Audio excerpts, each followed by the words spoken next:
Recording in progress.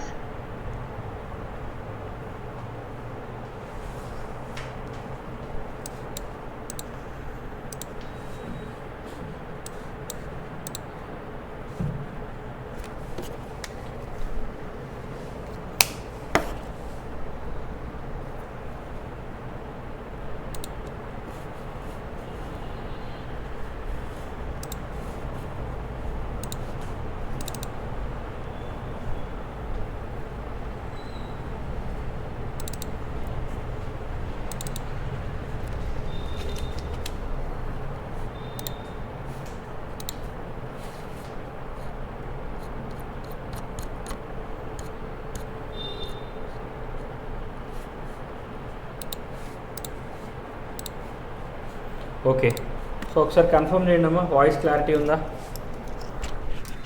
Audio video రెండు clarity ఉన్నాయా?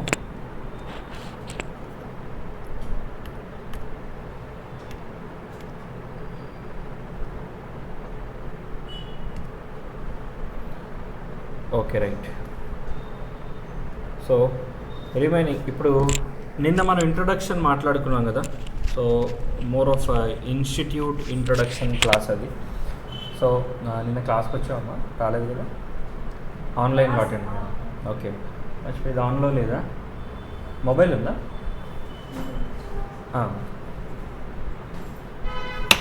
లేదంటే ఒక్క నిమిషం ఇది ఆన్ అయిపోతుంది.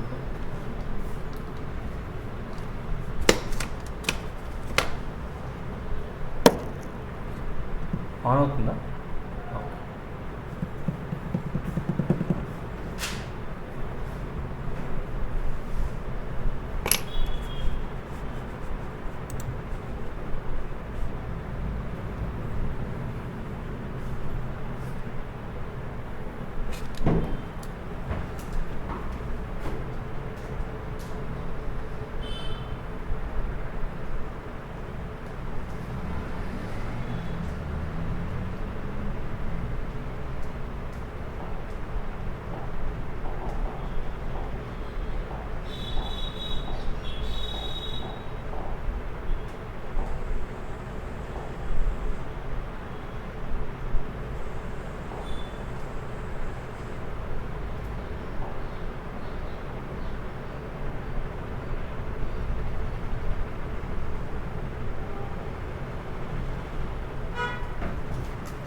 ఓకే, కనిపిస్తుంది కదా?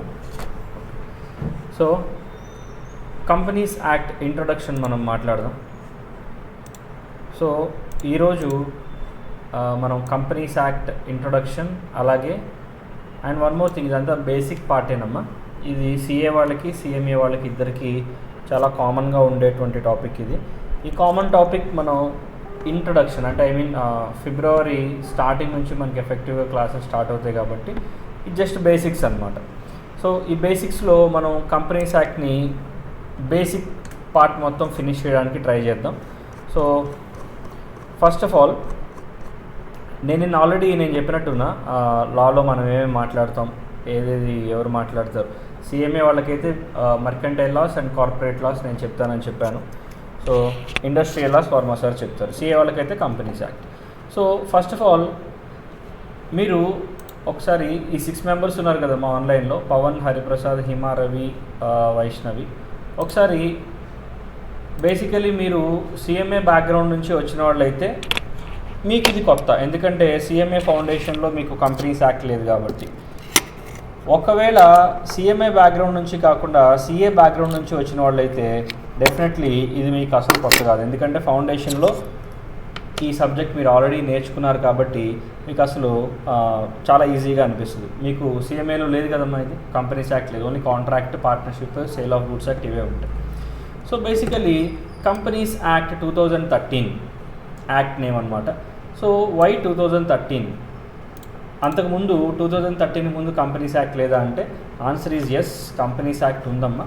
కాకపోతే ఏంటంటే కంపెనీస్ యాక్ట్ ఎప్పటికప్పుడు మాడిఫై అవుతూ ఉంటుంది కాబట్టి ఆ మాడిఫికేషన్స్లో భాగంగా, అంటే దీన్నే మనం చిన్నప్పుడు ఫౌండేషన్లో లా యొక్క నేచర్ చెప్పుకునేటప్పుడు లా ఈజ్ ఆల్వేస్ డైనమిక్ అంటారు.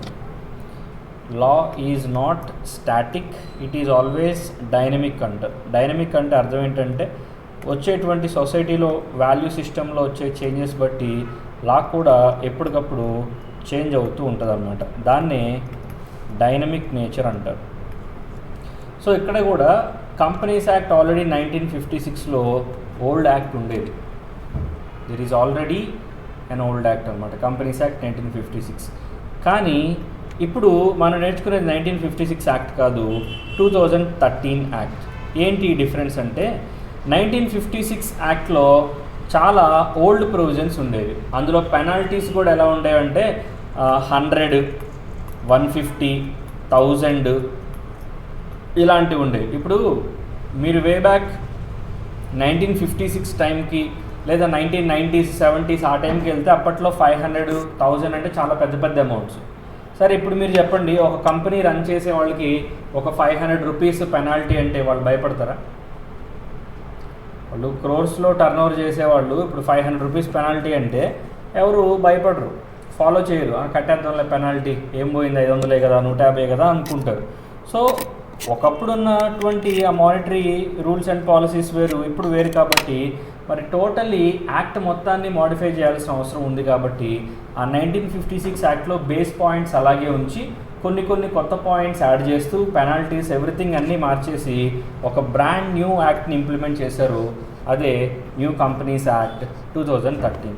ఈ కంపెనీస్ యాక్ట్ 2013 అనేది one of the crucial acts అమ్మ. రేపొద్దున మీరు ఫైనల్కి వెళ్ళినా ఆర్ఎల్స్ ఫైనల్ తర్వాత మీరు ప్రాక్టీస్కి వెళ్ళినా జాబ్కి వెళ్ళినా కూడా కంపెనీస్ యాక్ట్ యొక్క బేసిక్ ప్రొవిజన్స్ ఖచ్చితంగా తెలుసుకోవాలి. ఎందుకంటే మీరు రెగ్యులర్గా ఈ యాక్ట్తో టచ్లో ఉంటారు. ఈచ్ అండ్ ఎవ్రీథింగ్ అంటే కంపెనీస్ యాక్ట్ 2013 ఏదైతే ఉంటుందో వాట్ నాట్ అంటే ఇది ఇన్కార్పొరేషన్ మ్యాటర్స్లో కావచ్చు, అడ్మినిస్ట్రేషన్ మ్యాటర్లో కావచ్చు, వైండింగ్ అప్ మ్యాటర్స్ అని చాలా ఉంటాయి. ప్రతి ఒక్క పాయింట్ మీకు ఉపయోగపడేటువంటి point. So first of all introduction చూద్దాం. కంపెనీ అంటే ఏంటి? Company is derived from Latin word 2 words అంట, కామ్ పానిస్. దాని అర్థం ఏంటి? విచ్ మీన్స్ బ్రెడ్ అనమాట. అర్థమైందా? సో సింపుల్గా చెప్పాలంటే హ్యావింగ్ మీల్స్ టుగెదర్. కంపెనీ అంటే అర్థం ఏంటమ్మా? కలిసి భోజనం చేయడానికి కంపెనీ అంటారు. ఇప్పుడు మీరు కూడా ఫ్రెండ్స్లో అనుకుంటారు కదా, రేపు బయటికి అలా వెళ్తున్నాను కంపెనీ వస్తావా అంటే దాని అర్థం ఏంటి? నేను ఒక పర్పస్ అచీవ్ చేయడానికి వెళ్తున్నాను, నువ్వు కూడా నాతో పాటు వస్తావా? అదే కంపెనీ అనమాట. In popular parlance a company denotes an association of persons formed for the purpose of carrying on some business or undertaking. General సెన్స్లో అమ్మ ఇది లా మీనింగ్ కాదు, ఇది పాపులర్ పారలెన్స్ అంటే అర్థం ఏంటి తెలుసా? వాడుక భాషలో పాపులర్ పారలెన్స్లో కంపెనీ అంటే అర్థం ఏంటంటే group of like minded people. A minded people? Like minded people అంటే వాళ్ళ యొక్క ఆబ్జెక్టివ్ ఒకటే, ఒకే బిజినెస్ చేద్దాం లేదా ఈ పని చేద్దాం అని చెప్పి. ఇప్పుడు ఫర్ ఎగ్జాంపుల్ నీకు క్లాత్ బిజినెస్ చేయాలంది, నీ ఫ్రెండ్కి ఫుడ్ బిజినెస్ చేయాలంది, ఇంకో ఫ్రెండ్కి రియల్ ఎస్టేట్ బిజినెస్ చేయాలంది. మీరు ముగ్గురు కలిసి కంపెనీ పెడితే ఏమవుద్ది? ఫ్లాప్ అవుతుంది. ఎందుకని?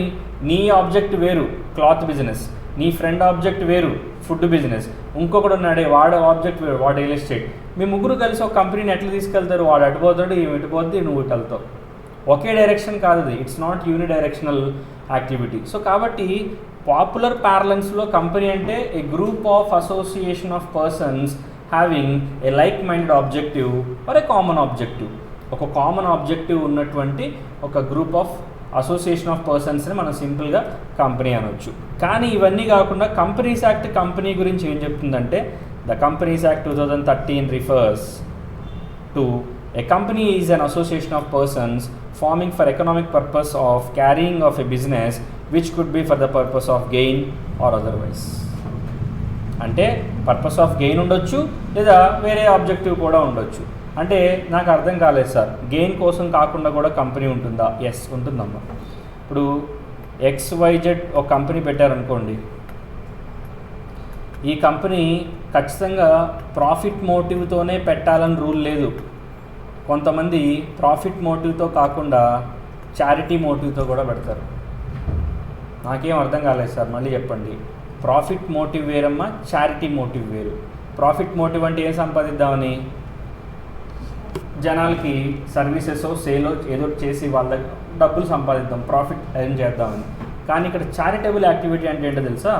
Charitable activity is nothing but non profitable motive activities అనమాట. ఇప్పుడు ఫర్ ఎగ్జాంపుల్ రోలెక్స్ ఉందనుకోండి, రోలెక్స్ వాచ్ కంపెనీ, దానిలో మెజారిటీ ఆఫ్ ద షేర్స్ ఎవరికి ఉన్నాయంటే ఒక ట్రస్ట్కి ఉన్నాయి. ఆ ట్రస్ట్ వాళ్ళ ఫండ్స్ అన్నిటినీ కూడా బయట చారిటబుల్ యాక్టివిటీస్ కోసం ఉపయోగిస్తుంది. ఇప్పుడు రోలెక్స్ని మనం నాన్ ప్రాఫిటబుల్ కంపెనీ అనకూడదు. నువ్వు కంపెనీ పెట్టిందే చారిటబుల్ యాక్టివిటీ కోసం అయితే అప్పుడు నువ్వు నాన్ ప్రాఫిట్ మోటివ్ కంపెనీ అంటారు. దీనే కంపెనీస్ యాక్ట్లో సెక్షన్ 25 కంపెనీస్ అని కూడా అంటారు. Section 25 companies. ఓల్డ్ కంపెనీస్ యాక్ట్లో సెక్షన్ 8 కంపెనీ అనేవాళ్ళు, ఇప్పుడు సెక్షన్ 8 కాదు, మారిపోయినాయి. యాక్ట్ మారినప్పుడు సెక్షన్స్ మారుతాయి కదా. సో ఇప్పుడు ఏ యాక్ట్ 1956 పోయింది, ఏమొచ్చింది 2013, అందుకే సెక్షన్ 8 పోయింది, సెక్షన్ 25 వచ్చిందనమాట. ఈ సెక్షన్ 25 కంపెనీస్ ప్రకారం ఏంటంటే వీళ్ళు ప్రాఫిట్ సంపాదించాలని కంపెనీస్ స్టార్ట్ చేయరమ్మా. మరి దేనికోసం కంపెనీ స్టార్ట్ చేస్తారంటే చారిటబుల్ యాక్టివిటీ కోసం, జనాలకి ఏదన్నా మంచి చేద్దాం అనేటువంటి ఇంటెన్షన్తో స్టార్ట్ చేసేదే చారిటబుల్ యాక్టివిటీ కంపెనీస్ అనమాట. అవి కూడా స్టార్ట్ చేయొచ్చు మీరు. కంపెనీ అంటే ఓన్లీ లాభాల కోసమే స్టార్ట్ చేయాలనే మిస్కన్సెప్షన్ ఏం లేదు. Which could be for the purpose of gain or otherwise. లాభం కోసమైనా స్టార్ట్ చేయొచ్చు, లాభాల కోసం కాదండి మేము స్టార్ట్ చేసింది ఒక మంచి యాక్టివిటీ కోసం అండి. ఇప్పుడు ఈ మధ్య కొంతమంది యూట్యూబర్స్, ఇన్స్టాగ్రామ్ ఇన్ఫ్లుయెన్సర్స్ కూడా చేస్తున్నారు కదమ్మా, డబ్బులు ఇస్తూ హెల్ప్ చేస్తారు కదా కొంతమందికి. ఎందుకు చేస్తారంటే చారిటబుల్ యాక్టివిటీ. అఫ్కోర్స్ వాళ్ళ దాని వెనకాల వేరే ఇంటెన్షన్ ఏదన్నా ఉండొచ్చు, అది వేరే, అది మనకు సంబంధం లేదు. నేమ్ బిల్డప్ చేసుకోవడం, గుడ్ విల్ క్రియేట్ చేసుకోవడం, వాట్ ఎవర్, ఏ ఇంటెన్షన్ అయి ఉండొచ్చు అట్లా. సో ఈ మాట ఇంపార్టెంట్. పైన రెండు అంత ఇంపార్టెంట్ కాదు, కానీ థర్డ్ పాయింట్ ఇంపార్టెంట్. ఏంటి థర్డ్ పాయింట్ ఒకసారి మళ్ళీ చదువుదాం. Companies act 2013 refers to A company is an association of persons for economic purpose of carrying A business which could be for the purpose of gain or otherwise. ఇది companies act ప్రకారం కంపెనీకి ఉన్నటువంటి అసలైన meaning. చూసారా, group of association of persons అంటున్నాడు. అంటే ఒక్కడు వచ్చేసి కంపెనీ పెట్టకూడదు, దీనికి ఒక ఎక్సెప్షన్ ఉంటుంది, నేను తర్వాత చెప్తాను. One person association of persons అవ్వదు కదమ్మా. సో అసోసియేషన్ అంటే 1 కన్నా ఎక్కువ ఉండాలి అన్నమాట. 2 or more persons company start చేయాలి యాక్చువల్గా అయితే. కానీ ఈ కొత్త అప్డేట్ ప్రకారం ఏంటంటే ఈ వన్ పర్సన్ కంపెనీని ఒక కొత్త కాన్సెప్ట్ నోట్ ఇంట్రడ్యూస్ చేశారు. ఇప్పుడు మారుతున్నటువంటి థింకింగ్ ప్రాసెస్ బట్టి మన లా సిస్టమ్ కూడా రైట్గా చేంజ్ అవుతుంది చూసారా. కొన్ని కంట్రీస్ అబ్బాయిలు పెళ్లి చేసుకోవచ్చు, అమ్మాయిలు కూడా పెళ్లి చేసుకోవచ్చు అని అలో చేస్తున్నారు. Just like that previous companies act ప్రకారం కంపెనీ స్టార్ట్ చేయాలంటే ఒక్కడి వల్ల అవ్వదు. మినిమం ఎంత ఉండాలి? 2 or అంతకన్నా ఎక్కువ మంది ఉండాలి. ఇప్పుడు కొత్త కంపెనీస్ యాక్ట్, మన ఇండియాలో ఇంప్లిమెంట్ అవుతున్న కొత్త కంపెనీస్ యాక్ట్ ప్రకారం ఏంటంటే ఈవెన్ 1 పర్సన్ కూడా స్టార్ట్ చేయొచ్చు, కానీ దానికి చాలా లిటిగేషన్స్ ఉన్నాయి. సింపుల్గా నువ్వు వెళ్ళిపోయి ఆర్ఓసి దగ్గరికి నేను కంపెనీ స్టార్ట్ చేస్తాను, నాకు పర్మిషన్ ఏమంటే దౌడ మీద కొడతాడు. అట్లా ఎవరు, దానికి కూడా కొన్ని రూల్స్ ఉంటాయి, నేనే చెప్తాను, అది కూడా తర్వాత మాట్లాడుకుందాం. యాజ్ ఆఫ్ నౌ కంపెనీ డెఫినేషన్లో మాట్లాడేటప్పుడు అసోసియేషన్ ఆఫ్ పర్సన్స్ అని ఈ మాట వాడడం మర్చిపోకండి. ఏంటి అసోసియేషన్ ఆఫ్ పర్సన్స్ అంటే? గ్రూప్ ఆఫ్ పర్సన్స్ అన్నమాట. ఒక్కడే కాదు, వాడితో పాటు ఇదే కామన్ ఆబ్జెక్టివ్ ఉన్న మరికొందరు. అసోసియేషన్ ఆఫ్ పర్సన్స్ ఏ యాక్టివిటీ చేయాలి? Economic activity. దేనికోసం? For the purpose of gain or otherwise, దేనికోసమైనా కావచ్చు. This is what a company means according to the companies act 2013. First 3 points అర్థమైనాయా? నార్మల్ ఏం చెప్తా అంటే కంపెనీస్ లాటిన్ వర్డ్ మీనింగ్ చెప్పాడమ్మా, కామ్ పానిస్, హ్యావింగ్ మీల్స్ టుగెదర్ అన్నమాట. ఓకేనా. రెండోది పాపులర్ పార్లెన్స్లో ఏమంటారు కంపెనీ అని చెప్పాడు. తర్వాత కంపెనీస్ యాక్ట్ ప్రకారం డెఫినేషన్ ఏంటనే చెప్పాడు. ఈ మూడిట్లో 3వ పాయింట్ మాత్రమే ఇంపార్టెంట్. ఫస్ట్ 2 జస్ట్ మీకు అండర్స్టాండింగ్ కోసం చెప్పినవి. Next, the companies act 2013 defines a company as a company incorporated or registered under this act or any previous law. ఈ యాక్ట్ ప్రకారం రిజిస్టర్ అయినటువంటి కంపెనీ అవ్వచ్చు, లేదా వేరే యాక్ట్ ప్రకారం రిజిస్టర్ అయిన కంపెనీ కూడా అయి ఉండొచ్చు. శశి రాయల్, మైక్ మ్యూట్ చేయమ్మా. ఈ నేమ్స్ కొంచెం జాగ్రత్తగా పెట్టండి అమ్మా, ఇట్లా పిచ్చి నేమ్స్ ఏం పెట్టద్దు, తర్వాత మోడిఫై చేసుకోండి. So the companies act 2013 defines a company as, ఏమని చెప్తుంది కంపెనీని? Company incorporated under this act or any previous law. This act అంటే ప్రజెంట్ రన్ అవుతున్న యాక్ట్. ఏ యాక్ట్ ప్రజెంట్ రన్ అవుతుంది? Companies act 2013. Or any other law అంటే 2013 కన్నా ముందు ఉన్నటువంటి యాక్ట్. ఏముంది 2013 కన్నా ముందు? 1956 యాక్ట్ ఉంది చూసారా, అట్లా. అంటే చాలామందికి ఉన్న డౌట్ ఏంటంటే, ఇప్పుడు మేము ఆల్రెడీ 2013లో కొత్త యాక్ట్ వస్తుందని తెలియక మేము ఆల్రెడీ పాత కంపెనీస్ యాక్ట్ ప్రకారం రిజిస్ట్రేషన్ చేసుకున్నాము, బిజినెస్ చేస్తున్నాము, ఇప్పుడు కొత్త కంపెనీస్ యాక్ట్ వచ్చింది అంటున్నారు కదా, దాని ప్రకారంగా కూడా మళ్ళీ రిజిస్ట్రేషన్ చేయించుకోవాలని అడుగుతారు. అట్లా యాక్ట్ మారినప్పుడల్లా రిజిస్ట్రేషన్ ఎవరు చేసుకోరమ్మా. ఇప్పుడు ఆల్రెడీ ఇండియాలో కొన్ని లక్షల కంపెనీస్ ఉన్నాయి, లాక్స్ ఆఫ్ కంపెనీస్ ఉన్నాయి. లిస్టెడ్ కంపెనీస్ ఒక 4-5 లక్షల లిస్టెడ్ కంపెనీస్ ఉంటాయి. ఇప్పుడు ఇన్ని కంపెనీస్లో ప్రతి ఒక్కరు వచ్చి మీరు రిజిస్ట్రేషన్ చేసుకోవాలా మళ్ళీ అంటే అది హెక్టిక్ వర్క్ కదా. సో కాబట్టి యాక్ట్ ఏం చెప్తుందంటే, యాక్ట్ మారినప్పుడల్లా మీరు వచ్చి రిజిస్ట్రేషన్ చేసుకోవాల్సిన అవసరం లేదు. మీరు ఆల్రెడీ ఏదో ఒక యాక్ట్ ప్రకారం, ప్రీవియస్ యాక్ట్ ప్రకారం మీరు రిజిస్టర్ అయ్యారు అంటే దాని అర్థం it is more than enough, చాలు, ఇంకెక్కువేం అక్కర్లేదు. యాక్ట్ మారినప్పుడల్లా మళ్ళీ మేము వచ్చి రిజిస్ట్రేషన్ చేసుకుంటాం, నో. అందుకే కంపెనీస్ యాక్ట్ ప్రకారం, ఇప్పుడు కంపెనీ అంటే మా ప్రకారం రిజిస్టర్ చేయబడినటువంటి కంపెనీ అవ్వచ్చు, లేదా మాకు ముందున్నటువంటి కంపెనీస్ యాక్ట్ ఉంటుంది కదా, దాని ప్రకారం రిజిస్ట్రేషన్ చేసుకోబడిన కంపెనీ ఉండొచ్చు, ఏదైనా ఉండొచ్చు. నెక్స్ట్ అలాగే a company is an artificial entity where the identity of the members of the company is independent from the company itself. This is a very crucial point, చాలా important point ఇది. ఈ మాట important. Identity of the members of the company is independent from the company. ఒకసారి ఇదంతా arrest చేసేస్తాను, ఈ పాయింట్ని మీరు గుర్తుపెట్టుకోండి.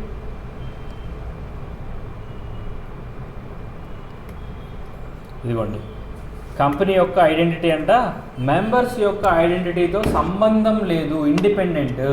మన ఎలక్షన్స్లో వింటుంటాం కదా, ఇండిపెండెంట్గా నుంచున్నారు అంటే దాని అర్థం ఏంటి? ఆయన ఏ పార్టీకి చెందినవాడు కాదు, ఏ పార్టీ సపోర్ట్ని ఆయన కోరుకోవట్లేదు, ఆయనంతటా ఆయన ఇండిపెండెంట్గా నుంచొని ఓట్లు అడుక్కుంటున్నాడు. నాకు ఓటేయండి, నాకు ఓటేస్తే నేను ఈ పని చేస్తా, ఆ పని చేస్తాను. అది ఇండిపెండెన్స్ అంటే, స్వతంత్రంగా. కంపెనీ కూడా అంతే, మెంబర్స్ మీద ఏమీ డిపెండ్ అయ్యి లేదమ్మా, అది స్వతంత్రంగా ఉంటుంది. ఒకసారి మీకు సిఏ ఎగ్జామ్స్లో ఈ క్వశ్చన్ అడిగాడు. ఏంటంటే ఒక ప్రైవేట్ లిమిటెడ్ కంపెనీ ఉంటుందమ్మా, ఆ ప్రైవేట్ లిమిటెడ్ కంపెనీలో 18 మెంబర్స్ ఉంటారు, 18 మంది. ఈ 18 మంది ఒక మీటింగ్ పెట్టుకుందామని చెప్పి ఓవర్సీస్, బయట ఫారెన్ కంట్రీకి వెళ్ళి అక్కడ మీటింగ్ పెట్టుకుంటారు. ఈ కంపెనీలో ఉన్నటువంటి 18 మంది, బోర్డ్ ఆఫ్ డైరెక్టర్స్ 4 ఉంటారు, మొత్తం 22 మంది మీటింగ్లో ఉన్నప్పుడు ఆ షిప్లో మీటింగ్ పెట్టుకుంటారు. ఆ షిప్ మునిగిపోయి అందరూ చచ్చిపోతారు, ఎవరు బతకరు. ఇప్పుడు అడిగిన క్వశ్చన్ ఏంటంటే, ఇప్పుడు కంపెనీలో members, board of directors, management మొత్తం చచ్చిపోయారు కదా, what is the position of the company? ఇప్పుడు కంపెనీ బతుకున్నట్టా చచ్చిపోయినట్టా అని అడిగారు. మెజారిటీ ఆఫ్ ద స్టూడెంట్స్ ఇచ్చిన ఆన్సర్ ఏంటంటే, సార్ కంపెనీ పెట్టిన వాళ్ళే పోయారు, రన్ చేసేటోళ్ళు పోయారు, ఎగ్జిస్టింగ్ ఉన్న షేర్ హోల్డర్స్ పోయారు, ఇంకా అందరూ పోయిన తర్వాత కంపెనీ ఎందుకు ఉంటుంది సార్? కంపెనీ కూడా వైండప్ అయిపోయినట్టే. ఎందుకంటే చాలామంది స్టూడెంట్స్కి ఈ సోల్ ప్రొపరేటర్షిప్, పార్ట్నర్షిప్ ఇది మైండ్లో ఉండి కంపెనీని కూడా అలాగే ట్రీట్ చేస్తారు. No, the answer is a big no. అట్లా ఎప్పుడు ఉండదమ్మా. Company's identity is completely independent from the members identity. Members అనేవాళ్ళు ఉన్నా, చచ్చిపోయినా, మారినా, వాళ్ళు 3 పెళ్ళిళ్ళు చేసుకున్నా, 10 పెళ్ళిళ్ళు చేసుకున్నా సంబంధం లేదు కంపెనీకి. కంపెనీ అనేటువంటిది ఎప్పుడు కూడా మెంబర్స్కి ఇండిపెండెంట్గా ఉంటుంది. అంటే కంపెనీలో మెంబర్స్ అందరూ చచ్చిపోయినా, బోర్డ్ ఆఫ్ డైరెక్టర్స్ అందరూ చచ్చిపోయినా, కంపెనీ మాత్రం కళ్ళు తెరుచుకుని అలాగే చూస్తుంటుంది. కంపెనీ యొక్క మెటీరియల్ సిగ్నిఫికెన్స్ అదే. కంపెనీస్ యాక్ట్ కంపెనీకి ఇచ్చినటువంటి ఒక బ్యూటిఫుల్ పాయింట్ అనమాట. It is independent from the members it self. Members identity is independent from the company it self. అంటే కంపెనీ యొక్క ఐడెంటిటీతో మెంబర్స్ ఐడెంటిటీ సంబంధం లేదు. మెంబర్స్ అందరూ చచ్చిపోని, కంపెనీ మాత్రం అలాగే ఉంటుంది. పెద్ద న్యూక్లియర్ బాంబు పడిపోయి అందరూ పోయినా సరే కంపెనీ మాత్రం అలాగే ఉంటుంది. ఎందుకో తెలుసా? తర్వాత వస్తుంది ఆర్టిఫిషియల్ లీగల్ పర్సనాలిటీ అంటాం, అక్కడ నేను చెప్తాను. Next, therefore like any other natural person, అంటే మనలాగే న్యాచురల్ పర్సన్ లాగే a company also has many rights and liabilities that it can incur in the course of operations. అంటే ఒక నార్మల్ హ్యూమన్ బీయింగ్ ఎలాగైతే కాంట్రాక్ట్స్లోకి ఎంటర్ అయ్యి rights obligations తెచ్చుకుంటాడో ఈ కంపెనీ కూడా అట్లానే ఏం చేస్తుంది, రకరకాల కాంట్రాక్ట్స్లోకి ఎంటర్ అయ్యి రకరకాల రైట్స్ లయబిలిటీస్లో గోత్రూ అవుతూ ఉంటుంది అని చెప్తున్నాడు. అంటే ఒక మనిషి ఏ పనులు అయితే చేయగలడో లీగల్ సెన్స్లో, చట్టం దృష్టిలో మనిషి ఏ పనులు అయితే చేయగలడో కంపెనీ ఆ పనులన్నీ చేయగలదు, చేస్తుంది. ఎందుకంటే company is a artificial legal personality in the eyes of లా. ఇప్పుడు మనకు వస్తుంది చూడండి తర్వాత. బిఫోర్ దట్ దాని తర్వాత ఏం చెప్తున్నాడంటే స్ట్రక్చర్ ఆఫ్ ద యాక్ట్, అలాగే ఎయిమ్ ఆఫ్ ద యాక్ట్ గురించి చెప్తున్నాడు. స్ట్రక్చర్లో ఏం చెప్తున్నాడంటే జాగ్రత్త వినండి. టోటల్ 29 చాప్టర్స్ ఉన్నాయంట, 470 సెక్షన్స్ ఉన్నాయంట, 7 షెడ్యూల్స్. సార్ ఈ పాయింట్ ఇక్కడ ఎందుకు మెన్షన్ చేశారు, MCQస్లో అడుగుతున్నాడమ్మా CMA వాళ్ళకి. ఫిల్ ఇన్ ద బ్లాంక్స్ ఇట్లా MCQs 30 మార్క్స్ ఇస్తున్నారు చూసారా, అందులో ఇలాంటివి అడుగుతున్నాడు. The new companies act 2013 has dash number of schedules అంటాడు. 7 షెడ్యూల్స్ అనమాట. ఎన్ని సెక్షన్స్ 470. ఎన్ని చాప్టర్స్గా డివైడ్ అయ్యి ఉంది యాక్ట్ 29 చాప్టర్స్గా డివైడ్ అయ్యింది. ఈ మూడిట్లో ఏదైనా అడగచ్చు. లేదా 2 మార్క్స్లో define the structure of the companies act అని అడుగుతాడు. ఎలా ఇచ్చినా you should be able to answer that question. So అందుకనే ఇది గుర్తుపెట్టుకోండి. 29, 477. 29 ఏంటి చాప్టర్స్ అనమాట, 470 ఏంటమ్మా సెక్షన్స్ అనమాట, 7 ఏంటమ్మా షెడ్యూల్స్. ఇదేంటి స్ట్రక్చర్ ఎలా ఉంది యాక్ట్ అనేది ఇక్కడ చెప్తుంది అనమాట. ఓకేనా. యశస్వి ఎర్రంశెట్టి మైక్ మ్యూట్ చేసేయమ్మా. సో అదొకటి. Next aim of the new law. Structure చూసాం కదా, ఏది చాప్టర్స్, సెక్షన్స్, షెడ్యూల్స్ చూసాం కదా. ఎయిమ్ ఏంటి, అసలు ఏం చేద్దామని వచ్చింది అమ్మా. ఆల్రెడీ ఓల్డ్ యాక్ట్ ఉందిగా, ఇందాకే చెప్పా. ఓల్డ్ యాక్ట్ ఏంటి 1956. ఓల్డ్ యాక్ట్ ఉన్నప్పుడు కొత్త యాక్ట్కి ఉండడానికి ప్రామినెన్స్, ఆ రిలవెన్స్ ఏంటంటే బేసిక్గా 3 పనులు చేద్దామని వచ్చిందమ్మా. ఓకేనా. 3 న్యూ యాక్టివిటీస్ని ఇన్కల్కేట్ చేద్దాం, పాత కంపెనీస్ యాక్ట్ వల్ల అవ్వట్లేదు, మనం చేద్దామని చెప్పి వచ్చింది 3 యాక్టివిటీస్. ఆ 3 యాక్టివిటీస్ ఏంటంటే first of all improve the corporate governance. Improve what, ఏం ఇంప్రూవ్ చేద్దామని, కార్పొరేట్ గవర్నెన్స్. అంటే ఏంటంటే కార్పొరేట్ యొక్క అకౌంటబిలిటీ ఇంప్రూవ్మెంట్ చేద్దాం, గవర్నెన్స్ ఇంప్రూవ్ చేద్దాం, కంపెనీస్ని అకౌంట్ ఫర్ చేద్దాం, లైబుల్ చేద్దాం.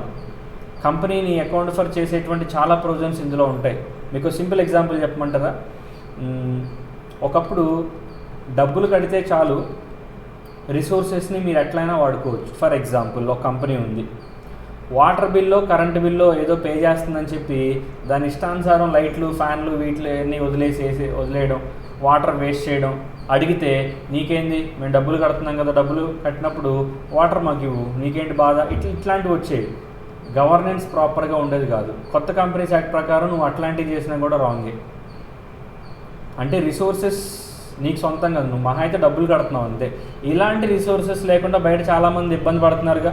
So even though you are paying for the resources, you are not the owner of resources.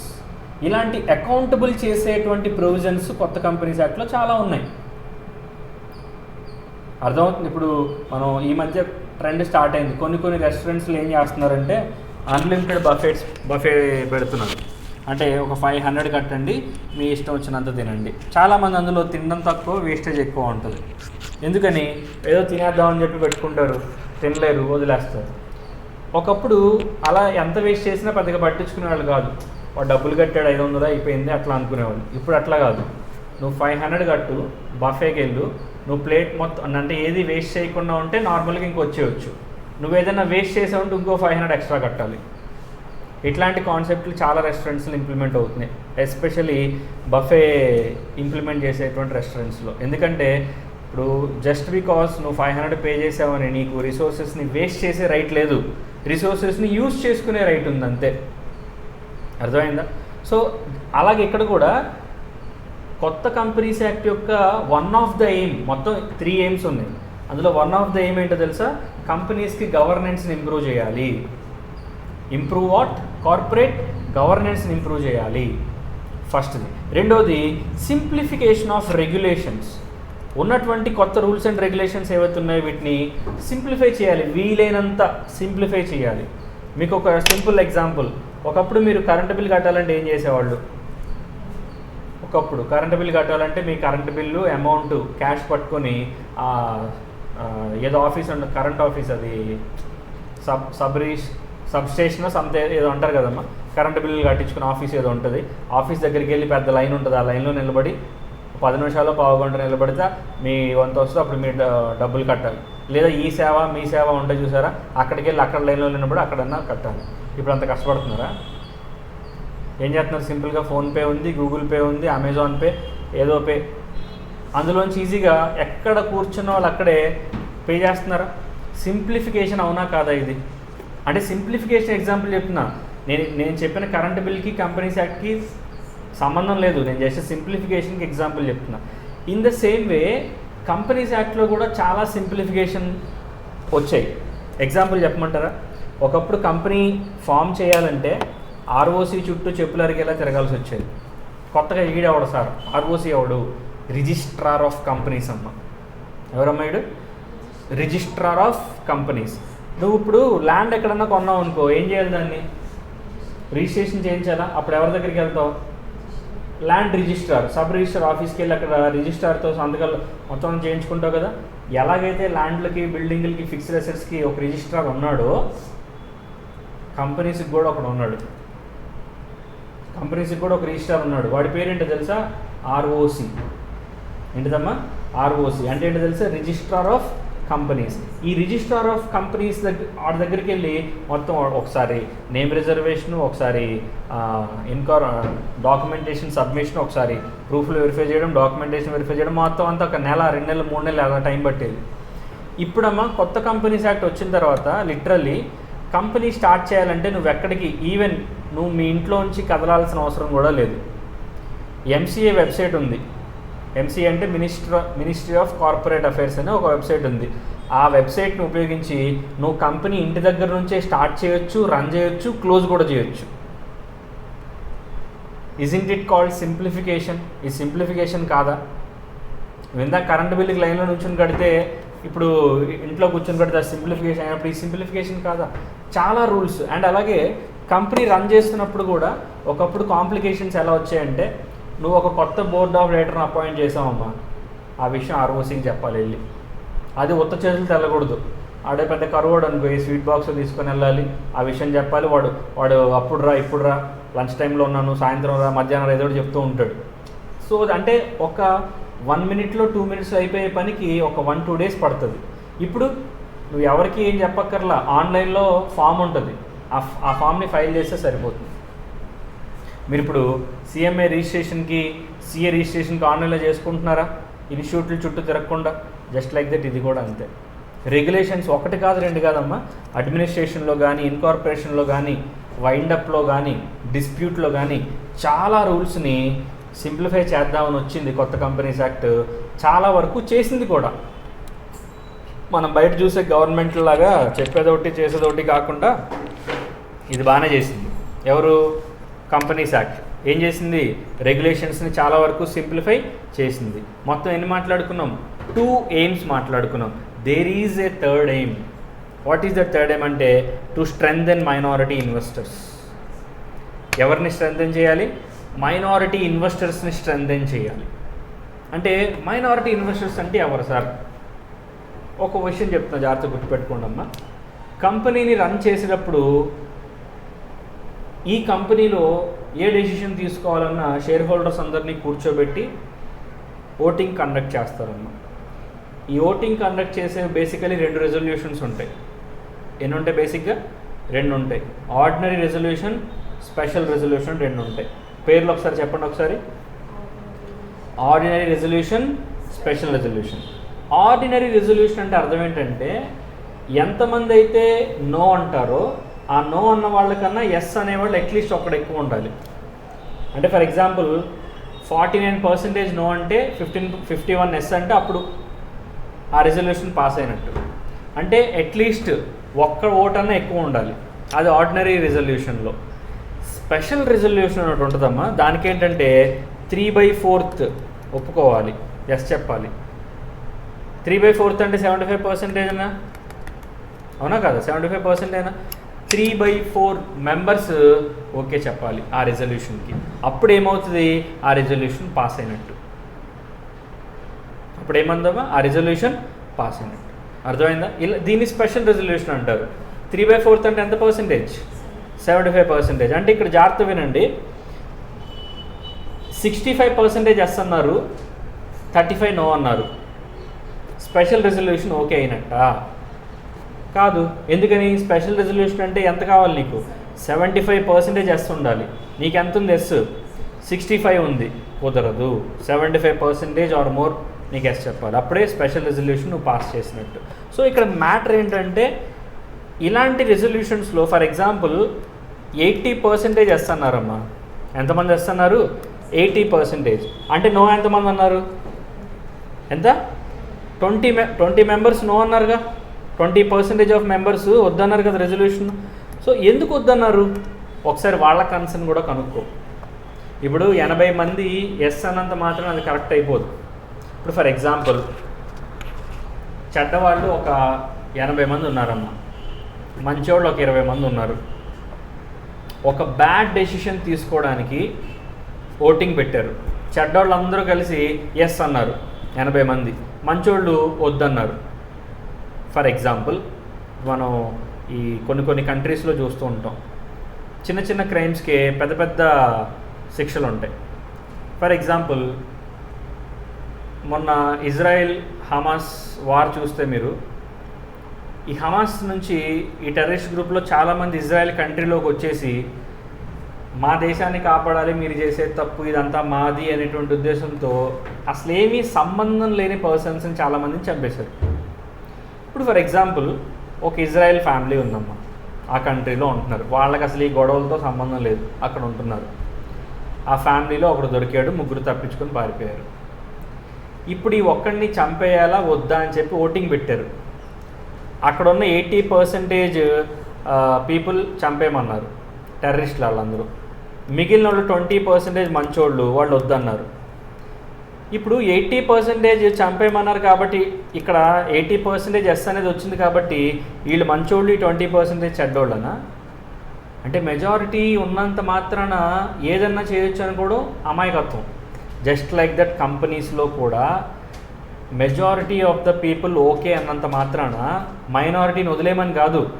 వాళ్ళు ఎందుకు నో అన్నారో అట్లీస్ట్ ఒక క్వశ్చన్ అడుగు. ఈ 20% ఒకసారి వాళ్ళ ఫీడ్బ్యాక్ తీసుకో. Why you guys are saying no, ఎందుకు no, what is your concern, దేనికి నో అంటున్నారు మీరు అని చెప్పి మీరు ఒక మాట అడిగితే అప్పుడు తెలుస్తుంది. అట్లా కాకుండా లేదు 80% చేస్తున్నారంటే చాలు, ఇంక 20%తో మాకు సంబంధం లేదు, మాకు 80% వాళ్ళే కావాలి అని చెప్పి నువ్వు అన్నావు అనుకో, ఇంకా అది ఎవడేం చేయలేడు. అందుకని కంపెనీస్ యాక్ట్ ఏం చేస్తుంది తెలుసా, మెజారిటీ ఇన్వెస్టర్స్ని మాత్రమే కాదు, ఈ మైనారిటీ పీపుల్ని కూడా స్ట్రెంథెన్ చేయడానికి కొన్ని ప్రొవిజన్స్ని ఇందులో ఇన్కల్కేట్ చేసింది. With these 3 new aims, the Companies Act 2013 has been incorporated and came into effective manner అనమాట. ఏంటిదమ్మా, ఫస్ట్ ఏంటి, ఇంప్రూవ్ సీజీ, రెండోది ఏంటి, సింప్లిఫై రెగ్యులేషన్స్, మూడోది స్ట్రెంథెన్ మైనారిటీ ఇన్వెస్టర్స్. ఇవన్నీ ఏంటి, అసలు మనం దేని గురించి మాట్లాడుతున్నాం, ఇవన్నీ ఏంటి, ఇవన్నీ కంపెనీస్ యాక్ట్ యొక్క ఎయిమ్స్,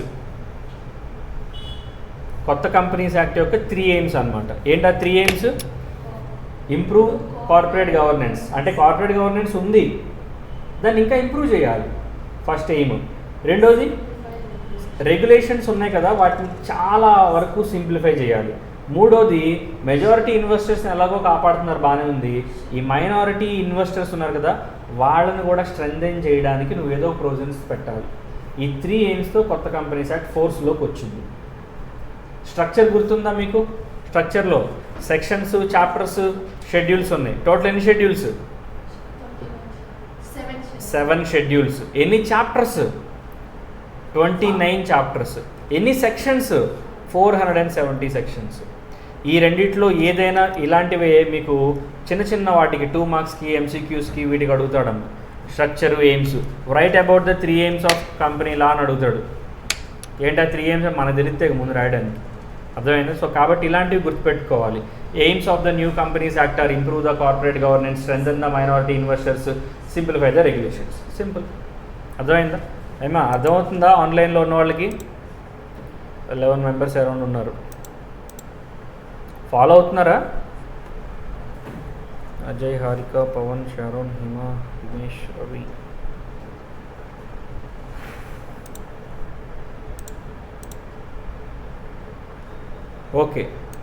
ఓకేనా? సో ఇట్లాంటి చిన్న చిన్న పాయింట్స్ని మీరు గుర్తుపెట్టుకోండి అమ్మా, ఎందుకంటే తర్వాత మీకు MCQsలో ఇలాంటివే వస్తాయి. ఇక్కడి వరకు సోఫార్ మనం ఏమేమి కవర్ చేసామో మీకు ఒకసారి బర్డ్స్ ఐవి ఒకసారి చూస్తే ఇదిగోండి ఈ పాయింట్స్ మనం కవర్ చేసింది ఇప్పుడు దాకా.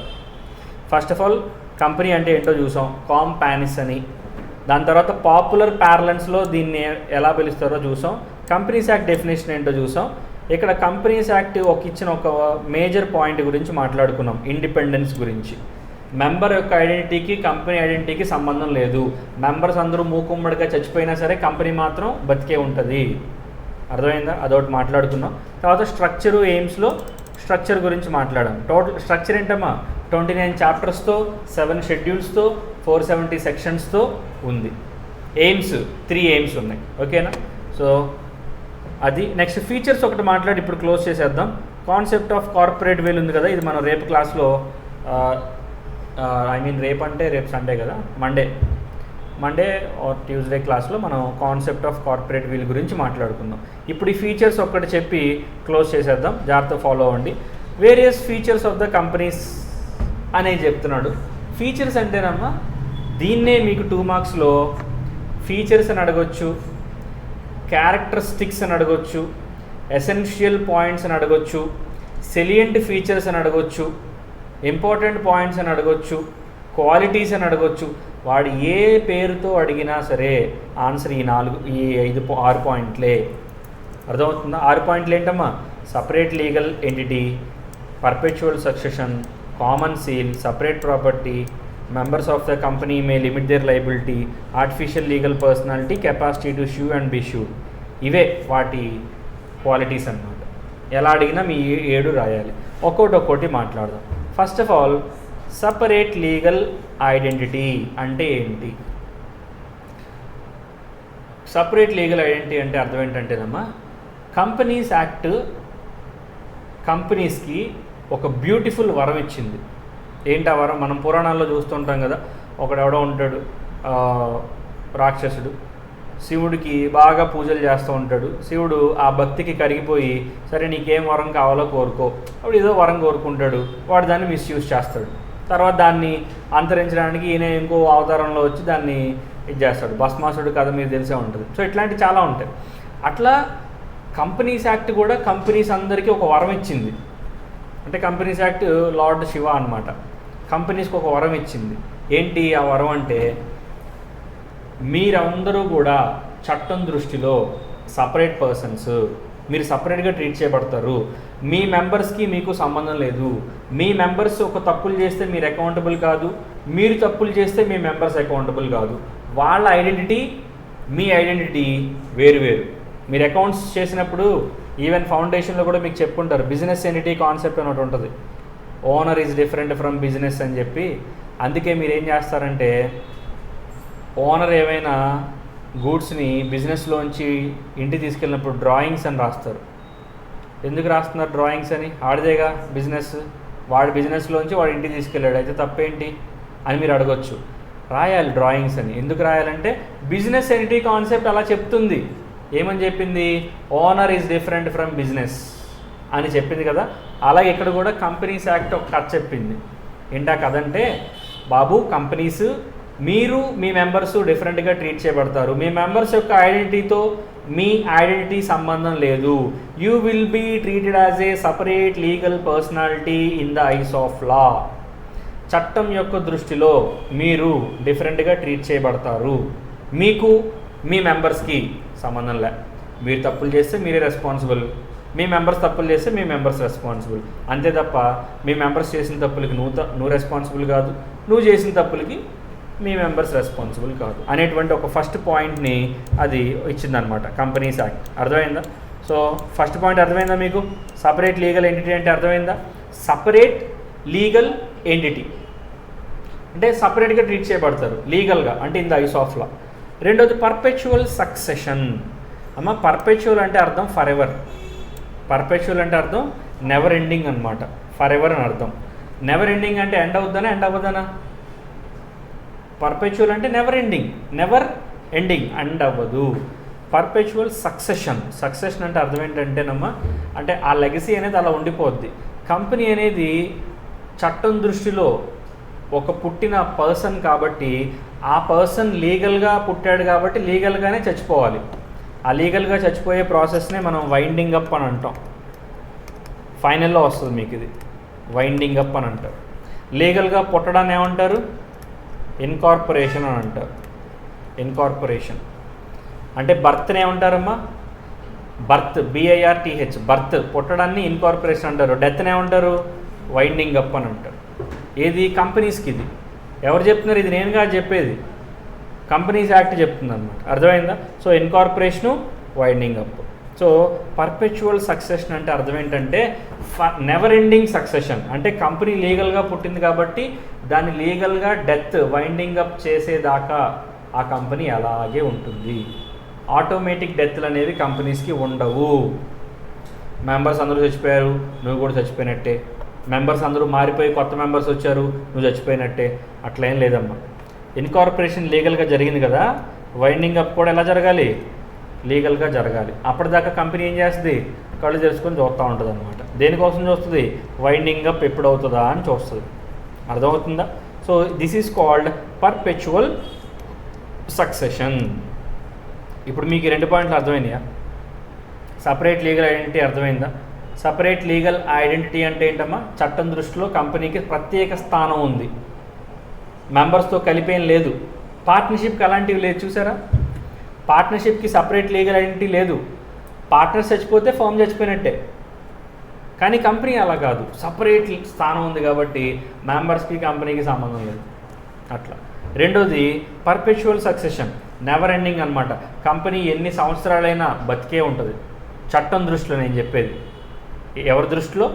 చట్టం దృష్టిలో, లీగల్ సెన్స్లో బతికే ఉంటుంది. మరి దాన్ని చంపాలంటే ఏం చేయాలి? ఒక స్టెప్ ఉంటుందమ్మా, వైండింగ్ అప్ ఉంటుంది, అది చేస్తే చచ్చిపోద్ది. అంతే తప్ప ఆటోమేటిక్ డెత్లు 100 సంవత్సరాలు అయిపోయింది, మనుషులందరూ చచ్చిపోతున్నారు, నువ్వు కూడా చచ్చిపో, అట్లా ఏమి ఉండదమ్మా. ఇప్పుడు టాటా స్టీల్ ఉంది. టాటా స్టీల్ ఎప్పుడు పెట్టారు? ఎప్పుడో 1890s పెట్టారు. అంటే ఒక 150 సంవత్సరాలు అవుతుంది. ఈ 2023 కాబట్టి అక్కడ ఒక 110, ఇది ఒక 24 వేసుకుంటే 134 years సంథింగ్. మరి టాటా స్టీల్ పెట్టిన వాళ్ళు చచ్చిపోయారు కాబట్టి ఇప్పుడు టాటా స్టీల్ కూడా చచ్చిపోతుందా? అట్లే లేదా, ఇంకొక 300-400 సంవత్సరాలైనా అది అలాగే ఉంటుంది. మరి ఎప్పుడు చచ్చిపోద్ది? ఎప్పుడైతే కంపెనీని వైండప్ చేస్తారో లీగల్గా అప్పుడు చచ్చిపోద్ది. అది రేపే చేయొచ్చు, ఎల్లుండి చేయొచ్చు, 100, 150, 400, 500 సంవత్సరాల తర్వాత కూడా చేయొచ్చు, ఎప్పుడైనా చేయొచ్చు. మూడోది company may have common seal. అమ్మ కామన్ సీల్ అంటేనమ్మ సిగ్నేచర్. కంపెనీ లీగల్ పర్సనే కానీ మనిషి కాదు కదా, మనలాగా ఆలోచించలేదు కదా.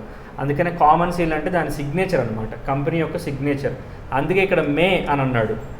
మే అంటే ఆప్షనల్, ఉండొచ్చు ఉండకపోవచ్చు. ఇప్పుడు కంపెనీకి కామన్ సీల్ కావాలనిపిస్తే తయారు చేసుకుని పెట్టుకుంటుంది, అక్కర్లేదు మనకెందుకు సిగ్నేచర్ అంటే వదిలేస్తుంది. May have a common seal, అందుకే మే అన్నాడు. Next separate property. ఇందాకే చెప్పాను కదా సపరేట్ లీగల్ ఐడెంటిటీ అని. దాని పేరు మీద ఉన్న ఆస్తులన్నీ దానివే, సపరేట్ ప్రాపర్టీ. అంతేగాని ఇప్పుడు రిలయన్స్ కంపెనీలో నువ్వు ఒక షేర్ కొనేసి ఈ రిలయన్స్ కంపెనీకి ఓనర్ నేనవుతాను, రిలయన్స్ ఆస్తులన్నీ నావే అంటే కుదరదమ్మా. దాని ఆస్తులు దానివే, నీ ఆస్తులు నీవే, separate property. Next the members of the company may limit their liability. మళ్ళీ ఈ పదం వాడుతున్నాడు, మే. అంటే మీకు తర్వాత పోను కంపెనీ యొక్క టైప్స్ చెప్తాను. అప్పుడు 2 రకాల కంపెనీస్ ఉంటాయమ్మా, లిమిటెడ్ కంపెనీస్, అన్లిమిటెడ్ కంపెనీస్ అని 2 ఉంటాయి. లిమిటెడ్ కంపెనీస్ అంటే దాని అర్థం ఏంటంటే కంపెనీలో మెంబర్స్కి లయబిలిటీ లిమిటెడ్గా ఉంటుంది, తక్కువ ఉంటుంది, ఒక లిమిట్లో ఉంటుంది. అన్లిమిటెడ్ కంపెనీస్ అని కొన్ని బొక్కాబకిరి కంపెనీస్ ఉంటాయి. ఈ అన్లిమిటెడ్ కంపెనీస్ అంటే అర్థం ఏంటంటే ఇందులో మెంబర్స్కి లయబిలిటీ అన్లిమిటెడ్గా ఉంటుంది. అంటే అన్లిమిటెడ్ అంటే ఏంటంటే అసలు ఎంతకైనా వెళ్ళిపోవచ్చు, పార్ట్నర్షిప్లో లాగా వాళ్ళ సొంత ఆస్తుల మీదకి కూడా వెళ్ళిపోవచ్చు. నువ్వే కంపెనీ స్టార్ట్ చేస్తావు నీ ఇష్టం. కొంతమంది లిమిటెడ్ స్టార్ట్ చేస్తారు, కొంతమంది అన్లిమిటెడ్ స్టార్ట్ చేస్తారు. అందుకనే మే అన్నాడు. నీకు కావాలంటే లయబిలిటీ నువ్వేం చేయొచ్చు, లిమిట్ చేసుకోవచ్చు. ఈ పదం మళ్ళీ చదవండి. The members of a company may limit their liability. వాళ్ళ లైబిలిటీని వాళ్ళు ఏం చేయొచ్చు, లిమిట్ చేసేవచ్చు. కొంతమంది లిమిట్ చేయరు, అన్లిమిటెడ్గా పెడతారు. అట్లా ఆ పాయింట్ అర్థం. అది టైప్స్ ఆఫ్ ద కంపెనీస్ చెప్పినప్పుడు నేను మళ్ళీ చెప్తానులే దీని గురించి. ఓకేనా, మళ్ళీ మే అనే పదం వాడాడు. ఓకేనా, నెక్స్ట్ ఇంకో 2 పాయింట్లు ఉన్నాయి, చూసి క్లోజ్ చేద్దాం. ఏంటా 2? First of all artificial legal personality అంటే ఏంటంటే ఇది నీలాగా నాలాగా న్యాచురల్ పర్సన్ కాదు, ఆర్టిఫిషియల్ పర్సన్. అంటే చట్టం దృష్టిలోనే ఉంటుంది, కనబడదు. ఎవరికి మాత్రమే కనబడుతుంది? లాకి మాత్రమే కనబడుతుంది. అందుకే ఆర్టిఫిషియల్ లీగల్ పర్సనాలిటీ అని అంటున్నాడు. ఇప్పుడు కనబడనంత ఇప్పుడు నీకు దెయ్యాలు కనబడతాయా? కనబడవు. అంటే దెయ్యాలు లేవనా? ఉంటాయమ్మా. అర్థమైందా? సార్ ఎలా ఉంటాయి సార్ దెయ్యాలు, మీరు ఏమైనా చూసారంటే ఏమో దేవుడు ఉన్నప్పుడు దెయ్యాలు కూడా ఉంటాయి కదా. సో అట్లా ఆర్టిఫిషియల్ లీగల్ పర్సన్ అంటే కంపెనీ ఉంటుంది కానీ నీకు నాకు కనబడదు. ఎవరికి కనబడుతుంది? లాకి కనబడుతుంది. అర్థమైంది? అందుకే లీగల్ పర్సన్ అని అన్నారు. అందుకే లీగల్ పర్సన్. కానీ అది న్యాచురల్ పర్సన్ కాదు, నీలాగా నాలాగా ఆర్టిఫిషియల్ పర్సన్. ఈ పాయింట్ అర్థమైంది? ఆర్టిఫిషియల్ లీగల్ పర్సన్ అంటే. Next capacity to sue and be sued. అంటే కంపెనీ మీద కావాలంటే ఎవరైనా కేసు ఫైల్ చేయొచ్చు, లేదా వేరే వాళ్ళు వచ్చి కంపెనీ కెపాసిటీ టు షూ అంటే కంపెనీ వెళ్ళి వేరే వాళ్ళని షూ చేయొచ్చు, కేసు ఫైల్. షూ అంటే అర్థం కేసు ఫైల్ చేయడం. కంపెనీ వెళ్ళి వేరే వాళ్ళ మీద కేసు ఫైల్ చేయొచ్చు, వేరే వాళ్ళు వచ్చి కంపెనీ మీద కూడా కేసు ఫైల్ చేయొచ్చు. బోత్ వే పాసిబుల్ అనమాట. ఏదైనా తప్పులు జరిగినాయి అనుకోండి అమ్మా, ఏముంది లీగల్ పిటిషన్ పెడతారు, సింపుల్ అయిపోద్ది. Capacity to sue and be sued అనమాట. ఓకేనా? సో ఇక్కడ ఉన్నటువంటి 7 పాయింట్స్ అర్థమైనాయి మీకు? స్క్రీన్ మీద మీకు కనిపిస్తే ఇక్కడ ఒక 5, ఇక్కడ ఒక 2 ఉన్నాయమ్మా. Separate legal entity, perpetual succession, common seal, separate property, limited liability, artificial legal person, capacity to sue and be sued. ఈ 7 పాయింట్స్ అర్థమైనాయా? అర్థమైతే మనం సెషన్ ఇక్కడితో క్లోజ్ చేద్దాం. Next I think Giridhar sir వస్తారు. గిరిధర్ సార్ క్లాస్ ఉంటుంది. ఐ థింక్ కాస్టింగ్ సంథింగ్ ఏదో ఉంటుంది. Yes sir. Okay అమ్మా, ఈ 7 పాయింట్స్లో కానీ ఈరోజు క్లాస్లో ఈ పైన మాట్లాడాం కదా, స్ట్రక్చర్ గురించి, ఏం గురించి, అట్లానే ఈ పైన మాట్లాడుకునే ఇంట్రొడక్షన్ గురించి ఏమైనా డౌట్స్ ఉంటే ఒకసారి రైస్ చేయండి అమ్మా. ఏమైనా పాయింట్ అర్థం కాకపోతే అడగండి, చెప్తా. ఏం డౌట్స్ లేకపోతే నో ప్రాబ్లం. ఏమైనా డౌట్స్ ఉంటే అడగండి. ఒక 1 to 2 minutesలో సెషన్ క్లోజ్ చేద్దాం. నెక్స్ట్ సార్ క్లాస్ ఉంటుంది, గిరిధర్ సార్ క్లాస్, కాస్టింగ్ అనుకుంటా, తెలియదు. If anyone is having any sort of doubts regarding today's class, please rise.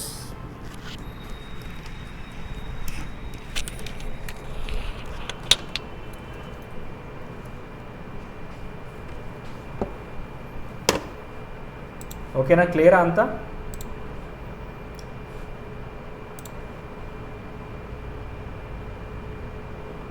Doubts ఏం లేకపోతే నో అని పెట్టండి, ఇది బెస్ట్.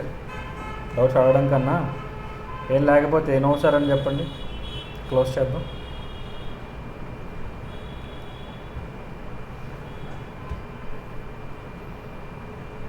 హిమ ఒక్కడే రిప్లై ఇస్తారు, మిగిలిన వాళ్ళు పడుకున్నారమ్మా క్లాస్ ఆన్ చేసి.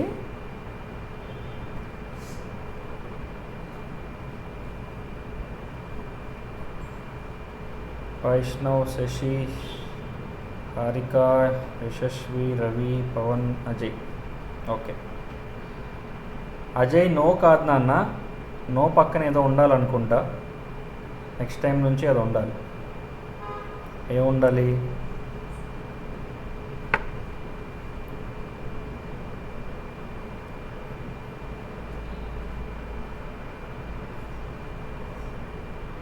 ఉన్నాడు అన్న అజయ్.